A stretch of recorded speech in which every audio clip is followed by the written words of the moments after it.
Bab 452, yang paling mereka takuti. Sean telah mengingat semua yang Nora lakukan untuknya. Dia akan melamarnya dan memberinya pernikahan yang megah. Tapi, itu tidak seberapa dibanding dengan apa yang sudah Nora lakukan untuknya. Dan Sean tahu bukan hal-hal mewah itu yang dibutuhkan Nora. Jika Nora seorang yang mata duitan atau gadis matre, dia tidak akan menyia-nyiakan waktu 2 tahun untuk Sean. Yang Sean butuhkan adalah seorang teman bicara. Sean masih ingat jelas apa yang Nora katakan padanya di ranjang rumah sakit ketika kesadaran Sean baru saja pulih. Nora mengatakan bahwa dia iri pada gadis lain yang bisa tinggal dengan pacar mereka. Yang dia inginkan hanyalah seseorang untuk bersamanya, untuk melindunginya, dan membangun sebuah keluarga dengannya. Keinginannya tidak banyak. Tapi mimpi itu mustahil sebelum Sean bisa berdiri. Sekarang, Sean sedang memulihkan diri. Harapan yang luar biasa ini akan menjadi kenyataan. Sean akan membuat mimpi Nora, besar atau kecil, menjadi kenyataan. Keesokan harinya, di kantor pusat grup Whites, mata Carson dan Jeremy cekung dengan lingkaran hitam di sekelilingnya. Mereka duduk di ruangan kerja dan merokok, tak ada yang berbicara. Mereka berdua tidak bisa tidur. Mereka bolak-balik di tempat tidur dan merasa khawatir tentang apa yang mungkin terjadi. Saat itu, mereka menggeliat gelisah di kursi mereka, menanti semacam penderitaan. Kemarin, Rick tidak menyentuh mereka berdua, meski ada preman lain di sebelah Rick. Dan Sean sudah memperjelas maksudnya. Dia punya cara berhadapan dengan Carson dan perusahaannya. Bagi seorang pengusaha, apa yang bisa lebih buruk daripada memutus hubungan dan menghancurkan bisnis mereka? Dia lebih suka Rick memukulinya. Keuntungan adalah sesuatu yang mereka kejar sebagai pengusaha. Tidak ada yang lebih menyakitkan bagi seorang pengusaha selain bisnis mereka hancur. Karena itu, Carson sepertinya sudah meramalkan apa yang akan Sean lakukan pada mereka. Ayah, tidak ada apa-apa yang terjadi pada bisnis kita. Kantor-kantor cabang juga tidak mengalami perubahan. Sean mungkin sedang menggertak, ya? Apa yang terjadi terakhir kali mungkin semata-mata kebetulan. Sean Lane mungkin tidak ada hubungannya dengan itu. Ujar Jeremy memberanikan diri sambil menatap Carson setelah menghisap setengah bungkus rokok. Carson mengerutkan keningnya dalam-dalam dan tidak berkata apa-apa. Terakhir kali, Jeremy menyinggung Sean, industri keluarga White hancur parah. Mereka menyimpulkan bahwa Sean pasti adalah dalangnya. Tetapi jika mereka mempertimbangkannya dengan hati-hati, hal itu bisa saja hanya kebetulan belaka. Mungkin keluarga White mempunyai musuh lain dan mereka mencoba mengacaukan industri mereka ketika Sean mengancam akan melakukannya. Lagi pula, Sean tidak terlihat seperti seseorang yang mungkin punya pengaruh dan kekuasaan sebesar itu di kota Riverfall. Mereka sulit mempercayai bahwa seseorang yang telah menjadi bodoh dan cacat selama 2 tahun bisa memiliki semangat yang begitu besar. Dan kali ini, entah itu murni kebetulan atau tidak, hal ini akan menentukan nasib keluarga White. Ayah, jika Sean benar-benar kapabel, dia bisa melakukan banyak hal tadi malam. Kenapa menunggu sampai hari ini? Jadi menurutku kita mungkin terlalu khawatir dan berlebihan. Jeremy yakin dengan dugaannya sendiri. Pikiran Carson kacau. Dia mengepalkan tinjunya di meja dan merasa apa yang dikatakan Jeremy masuk akal sampai batas tertentu. Lagi pula, terakhir kali pasukan yang datang melawan keluarga White tidak mengungkapkan tujuan mereka. Dan semalam, Sean memang memanggil sekelompok preman yang cukup banyak. Tapi itu tidak berarti apa-apa. Selama dia ingin menghamburkan uang, dia pun bisa memanggil beberapa orang penjahat untuk bekerja padanya. Apa aku benar-benar melebih-lebihkan si cacat itu? Carson menekuk jari-jarinya dan mengetuk-ketuk meja, bergumam. Ayah, aku yakin kamu telah melebih-lebihkan saja. Sean benar-benar pecundang. seberapa besar ombak yang bisa dia buat. Terus terang, bahkan ketika Nora berdiri telanjang di hadapannya, tidak ada yang bisa dia lakukan. Dia bukan pria sejati. Aku ingin tahu apa yang benar-benar dia mampu lakukan. Saat menyebut nama Nora, mata Jeremy berbinar karena keserakahan. Nora sangat cantik sehingga setiap pria normal akan rela mati agar tidur semalam dengannya. Tidak terkecuali Jeremy. Tapi dia tidak punya kesempatan. Jika memungkinkan, dia ingin menghabiskan satu malam bersama Nora. Nora Perkins, aku tahu tentangnya. Dia belajar di sekolah yang sama denganmu. Memang wanita yang cantik? Carson mengangguk sambil mengelus dagunya dan menyipitkan matanya sambil berpikir. Tunggu sampai kita menyelesaikan masalah ini. Cobalah untuk menghubungi Perkins. Kita masih ada kerjasama bisnis dengan mereka. Dan aku akan membuat sebanyak mungkin kesempatan untukmu. Lagi pula, tak terhindarkan bagi kita untuk kadang-kadang makan malam bersama karena kita adalah mitra bisnis. Carson mengelus-elus dagunya dengan binar mata yang menyeramkan. Jika Sean benar-benar mampu bertindak seperti dia, biarlah. Tapi, jika itu semata-mata gertakannya, Carson akan membuatnya menderita. Carson akan membuat Sean membayar tingkahnya. Haha, kamu sangat mengenalku, ayah. Jeremy tertawa lepas dengan keras dan puas. Tuan White, ada masalah. Saat mereka melamunkan masa depan yang cerah untuk diri mereka sendiri, pintu dibuka dari luar. Kemudian sekretaris yang mengenakan jas hitam dan stoking sutra hitam bergegas masuk. Ada apa? Alis Carson bertaut. Apa yang paling mereka takutkan benar-benar terjadi. Bab 453, konsekuensi yang sangat berat. Tuan White, kita kedatangan puluhan pengunjung di lantai bawah.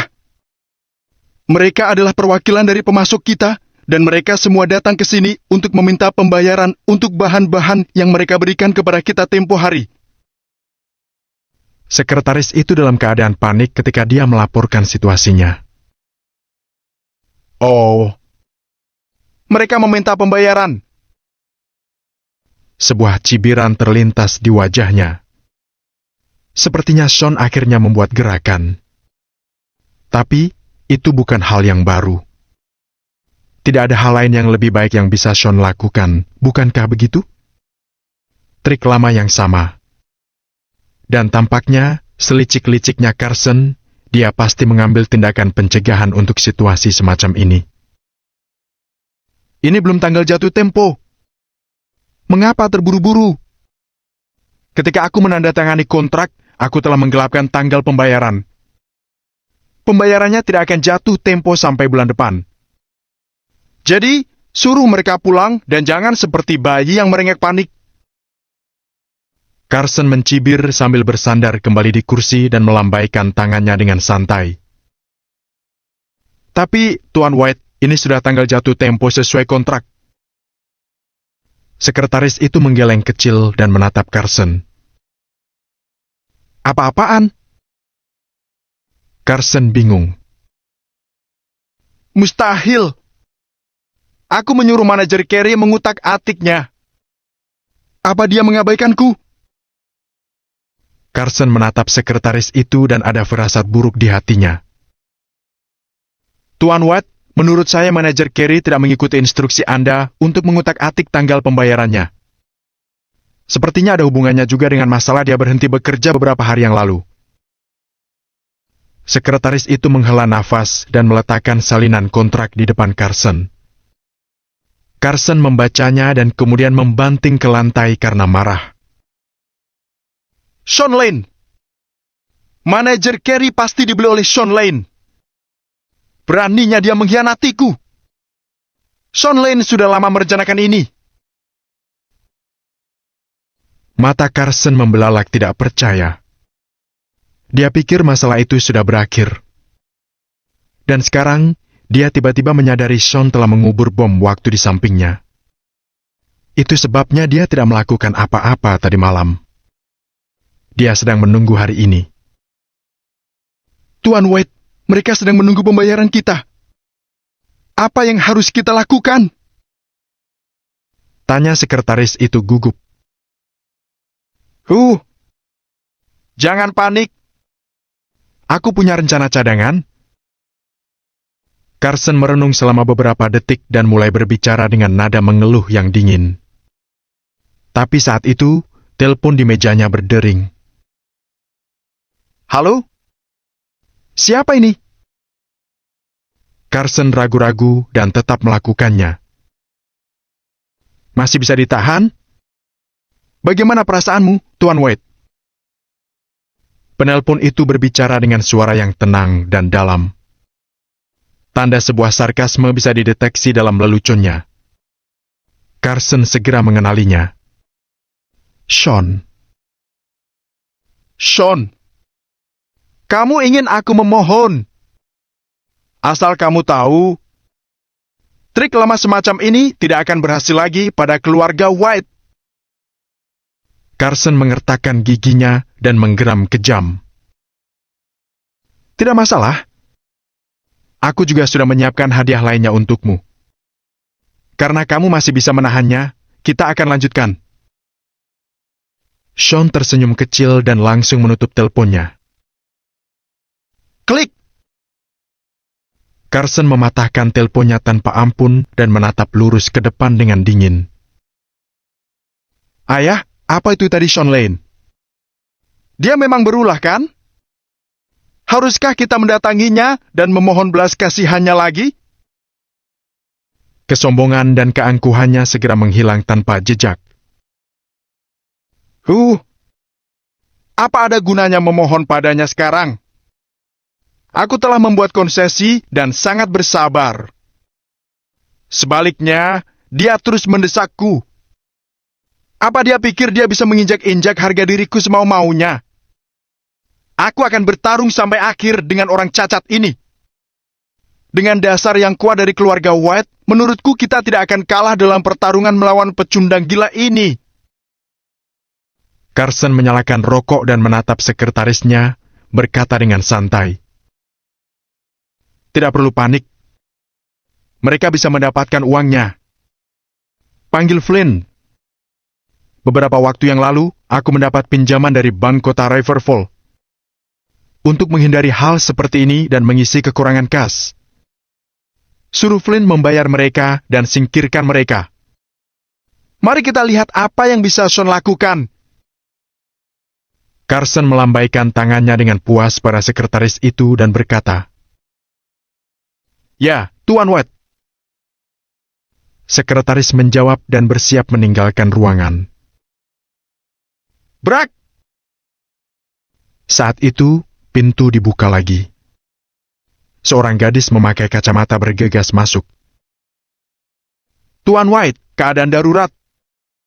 Keadaan darurat. Baru saja, akun keuangan perusahaan kita diretas. Uang tunai yang kita miliki di rekening ditransfer ke rekening luar negeri. Teknisi kita gagal melacaknya. Tidak ada uang yang tersisa di rekening sekarang.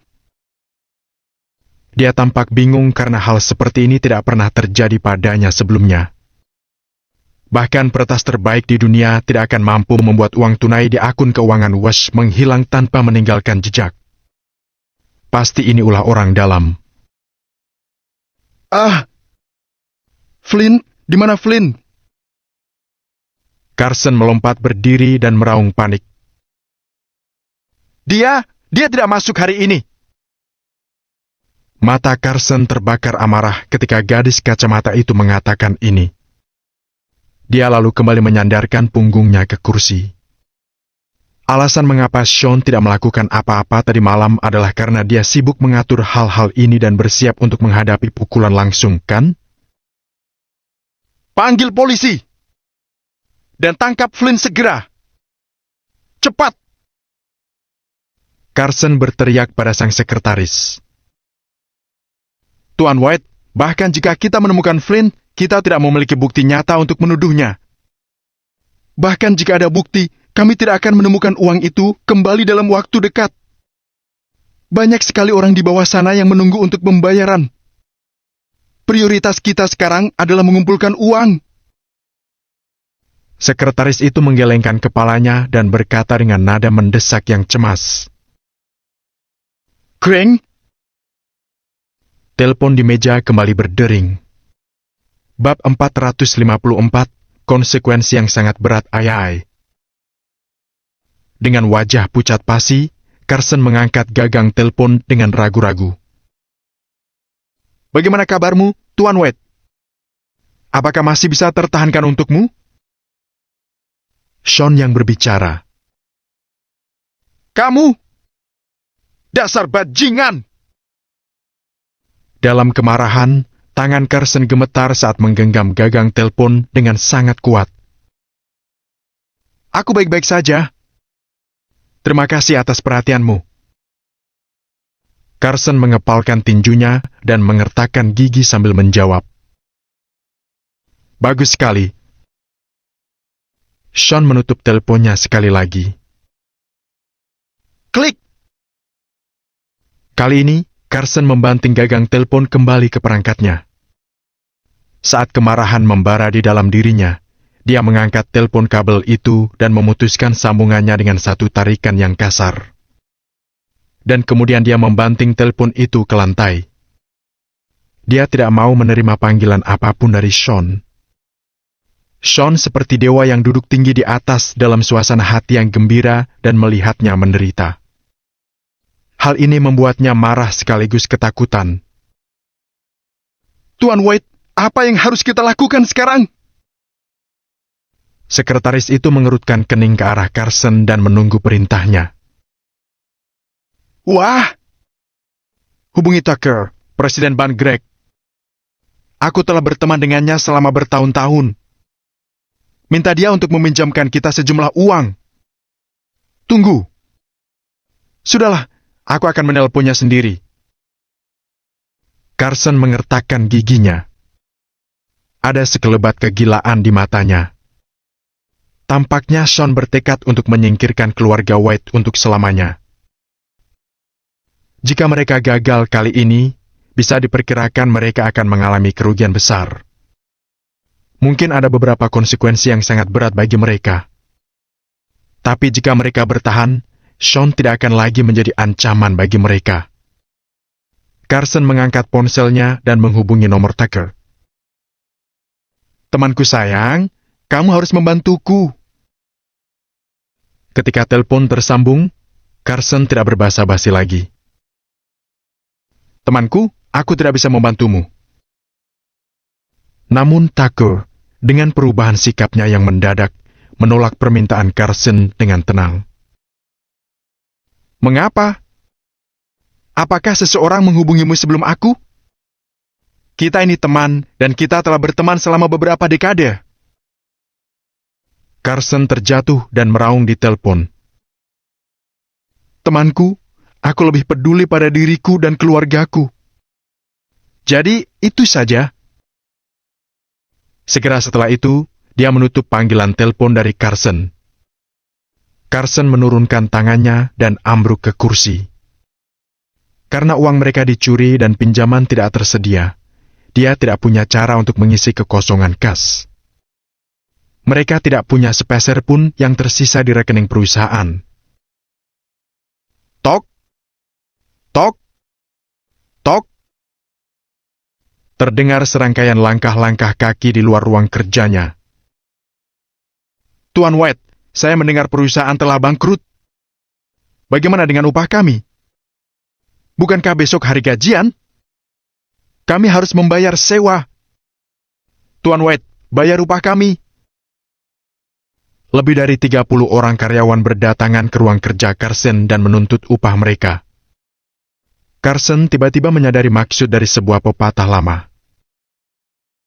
Ketika seseorang jatuh dari kekuasaan, orang-orang penjilat yang memanfaatkannya langsung bubar. Dasar orang-orang egois, ayahku sudah membantu kalian begitu lama.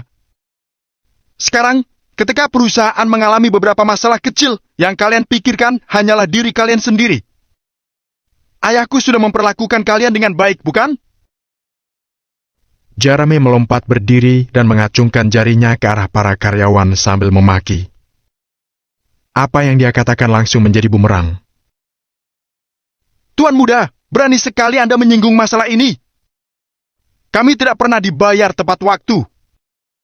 Tidak ada imbalan atas pencapaian kami. Tapi ayah Anda tak kenal ampun saat memotong upah kami. Sementara yang lain naik gaji, yang dia lakukan adalah mengurangi gaji kami. Itu yang disebut memperlakukan kami dengan baik. Tidak ada uang lembur, tidak ada hadiah liburan. Anda pikir kami mau terus bekerja di sini? Perkataan mereka benar-benar membungkam Carson. Rasa frustrasi karyawan yang terpendam selama beberapa tahun terakhir meledak saat itu. Saat itulah Carson mulai panik.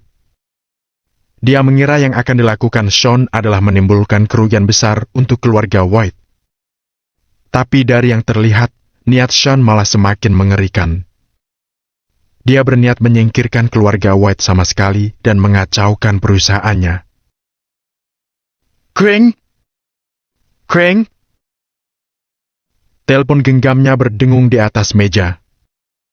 Carson mengambilnya dengan cepat dan langsung menerima panggilannya. Ya, bagaimana kabarmu, Tuan White? Apakah konsekuensinya masih bisa tertahankan bagimu? Benar saja, Sean yang sedang berbicara lagi. Kamu? Dasar pecundang! Perhatikan saja aku! Carson mengumpat dan membanting ponsel itu ke lantai. Tuan White, manajer Ron sedang menunggu Anda di ruang rapat. Dia menuntut pembayaran segera dari pinjaman yang tidak disetujui karena telah terungkap. Berita ini sangat mengejutkan Carson, seperti petir di siang bolong. Untuk mendapatkan pinjaman dari bank kota Riverfall, dia telah membelikan manajer Ron cukup banyak hadiah. Pinjaman itu tidak disetujui. Seharusnya tidak ada masalah selama dia membayar kembali uang itu dalam waktu yang disepakati dan memastikan tidak ada yang mengetahuinya. Tapi sekarang, karena terungkap, dia akan dimintai pertanggungjawaban. Sementara, bank kota Riverfall pasti akan menuntut pembayaran dengan segera. Bagaimana dia bisa mengumpulkan uang dengan jumlah besar dalam waktu sesingkat itu? Carson merosot dari kursinya, dan wajahnya menjadi sepucat mayat. Rasa berpuas diri yang dia rasakan sudah hilang.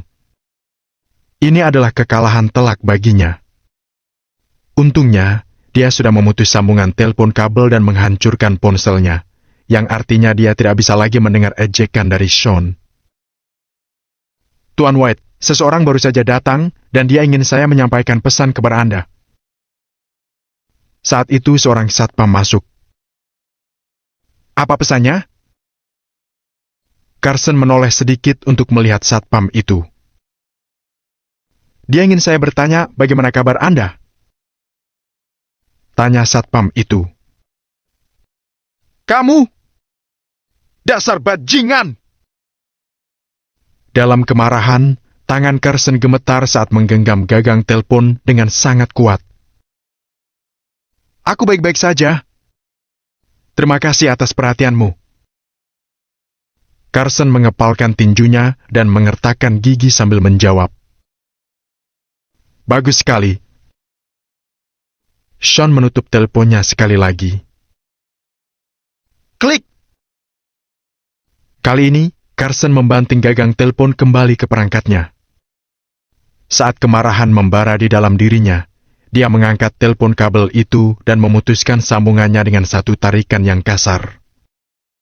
Dan kemudian dia membanting telepon itu ke lantai. Dia tidak mau menerima panggilan apapun dari Sean.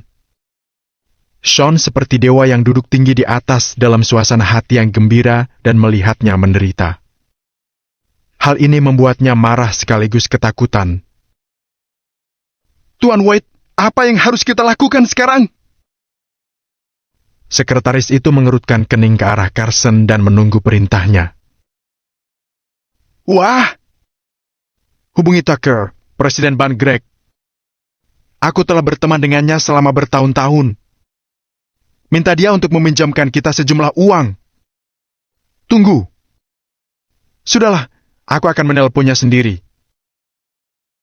Carson mengertakkan giginya. Ada sekelebat kegilaan di matanya. Tampaknya Sean bertekad untuk menyingkirkan keluarga White untuk selamanya.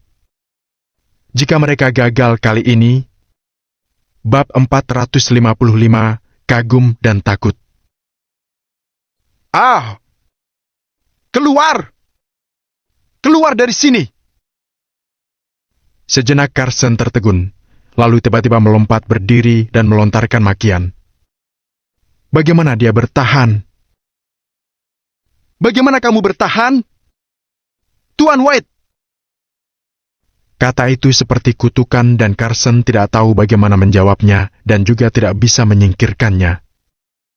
Dalam kemarahan, Carson berjalan mengitari meja, lalu menghampiri seorang satpam dan menendang kakinya. Dia melampiaskan kemarahannya kepada satpam itu. Namun, satpam yang biasanya tidak berani berbicara sepatah kata pun di depannya. Tiba-tiba mendengus dengan dingin, lalu dengan keras mendorongnya ke samping. Berani-beraninya kamu menyentuhku? Aku ini bosmu. Carson berteriak sambil menatap satpam itu dengan mata membelalak. Bayar gajiku, maka kamu adalah bosku. Bos macam apa yang tidak membayar gaji karyawannya?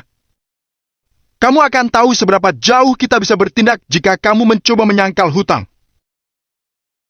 Satpam itu meluapkan semua emosi yang selama ini terpendam. Karyawan-karyawan ini tidak akan melakukan hal-hal seperti itu, tapi dengan cara Carson memperlakukan mereka dalam kehidupan sehari-hari sangat menyebalkan. Industri Carson berkembang dengan pesat, sementara karyawannya menjalani kehidupan yang menyedihkan. Sekarang, mengapa mereka peduli? Hari ini adalah saatnya pembalasan. Menghadapi satpam yang kekar itu, Carson menahan amarahnya. Salahnya karena terlambat membayar upah mereka. Apalagi yang harus dia katakan? Brooke? Carson dan Jeremy bertukar pandangan, terduduk kembali di atas kursinya. Jeremy memiliki kepekaan menghadapi krisis yang sama dengan ayahnya. Dia yakin Sean adalah dalang di balik kekacauan yang dihadapi oleh keluarga White sebelumnya. Dan kali ini, Sean datang untuk mereka dengan cara yang lebih ganas. Keluarga White dan bisnisnya belum tentu bisa bertahan dengan dampak yang akan mereka terima kali ini. Total modal aktiva mereka jumlahnya tidak lebih dari 14 miliar. Bagaimana mereka akan bertahan setelah menerima serangan dengan bertubi-tubi? Sean telah membuat mereka menemui jalan buntu. Kagum dan takut. Carson memikirkan Sean dengan perasaan kagum bercampur takut. Tuan White, situasi darurat. Saat itu, kepala bagian lain dengan cepat berjalan memasuki ruangan. Sekarang, Carson merasakan kulit kepalanya kesemutan ketika mendengar kata darurat. Carson menenangkan diri dan berkata, 10 klien kita, termasuk Tuan Sprague dan Tuan Rice, datang untuk bertemu dengan Anda. Mereka ingin mengakhiri kerjasama sesuai kontrak. Alasannya karena kita tidak bisa lagi memenuhinya. Mereka juga mengatakan bersedia untuk membayar denda karena melanggar kontrak. Kepala bagian itu melaporkan situasi dengan ketakutan yang terlihat jelas di matanya. Ketika mendengar kabar tersebut, tubuh Carson gemetar. Pada kontrak apapun selalu ada klausul seperti itu. Ketika salah satu pihak tidak bisa memenuhi tanggung jawabnya sesuai dengan kontrak, maka pihak lain memiliki hak untuk mengakhiri kontrak tanpa syarat. Carson juga sangat memahami apa yang disebut hukuman finansial sulit untuk didapatkan. Meskipun mereka bersedia untuk membayar denda, namun membutuhkan waktu cukup lama untuk mendapatkannya. Normalnya membutuhkan waktu 10 hingga 15 hari. Namun, untuk mengisi kekosongan arus kas yang dialami oleh keluarga White sangat mendesak. Carson semakin meringkuk di kursinya.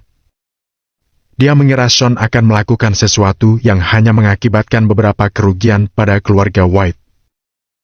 Saat ini, Carson baru memahami yang Sean maksud dengan hanya satu kesempatan lagi.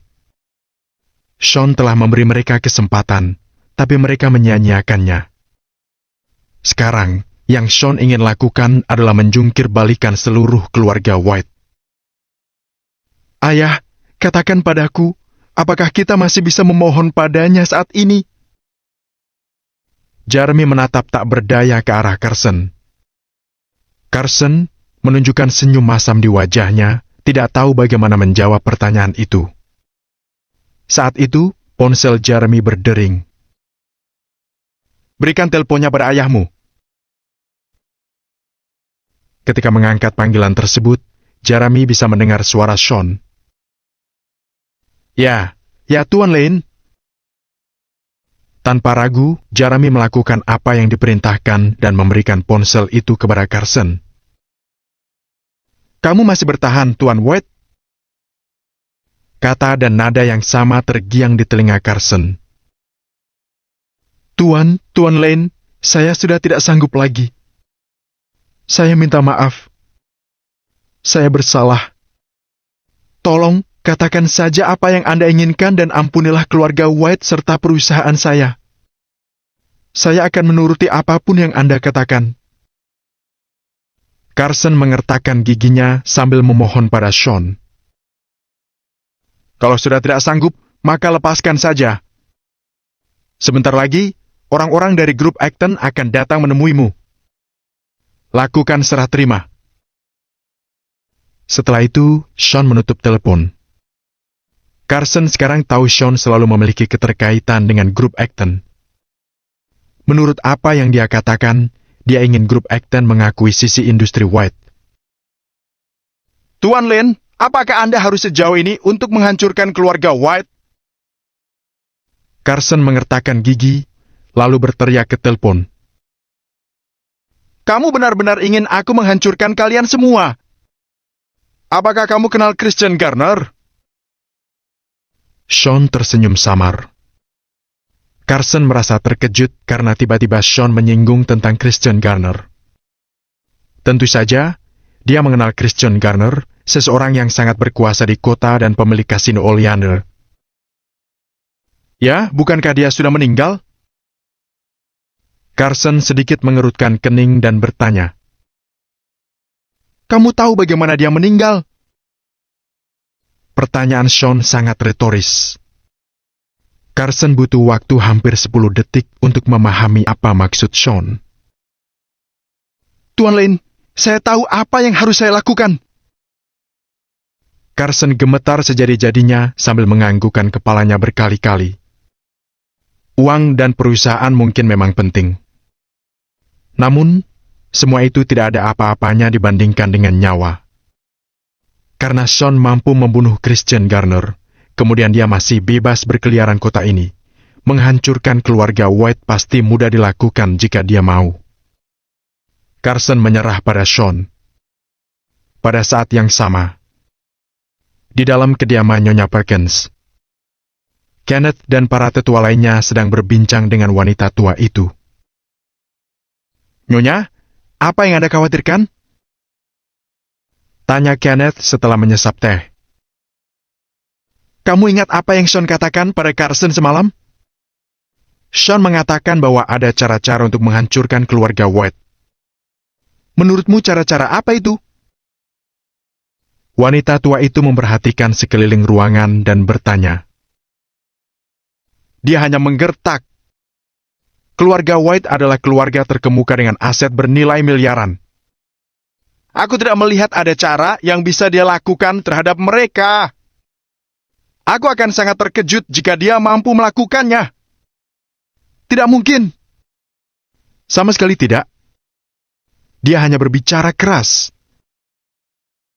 Keluarga Perkins meragukan kemampuan Sean.